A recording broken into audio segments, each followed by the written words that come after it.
Domaća kompanija Vispak predstavila novi proizvod kokošju juhu. Konferencija je otvorena plesom petogodišnjeg Svena i njegove partnerice te recitacijom Eme Duraković, koji su ujedno i zaštitna lica nove Vispak kokošje juhe. Više detalja od Dženita Višća.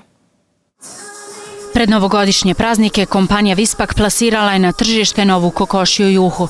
Ova juha specifična je po odabiru najkvalitetnijih sirovina, ali i cjelokupnoj kampanji u kojoj su uključeni bosanski kuhari iz udruženja kuhara kako bi okuse i juhu doveli do savršenstva. Stalni rast i razvoj koji bilježi Vispak je primjer da je moguće firme koje su posrnule, koje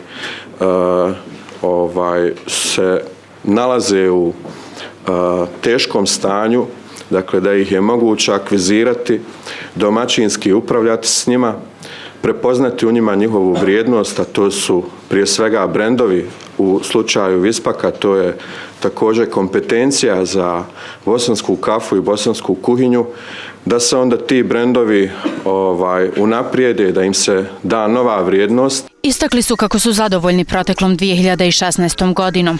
Ostvarena je realizacija od 46 miliona konvertibilnih maraka. Nedavno su otvorili vrata instant juhama s brendom Tako lako, a svoju stratešku kompetentnost u bosanskoj kuhinji usmjerili su na razvoj kategorije juha. Kokošja juha nije samo juha, zbog toga smo i pozvali ovu cijelu preskonferenciju.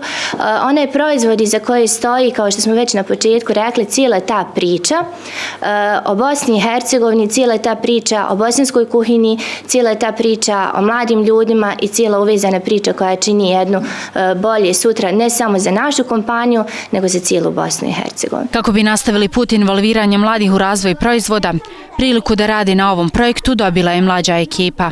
Sve smo snimali, radili u okviru Bosne i Hercegovine.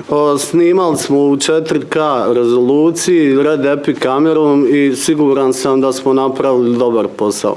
Kako mu se sviđa nova kokošja juha? Jedno od zaštitnih lica nove Vispakove kokošje juhe odgovorio je: Odlično, mogu pojesti punu šije. Dženita Višća, N1 Visoko.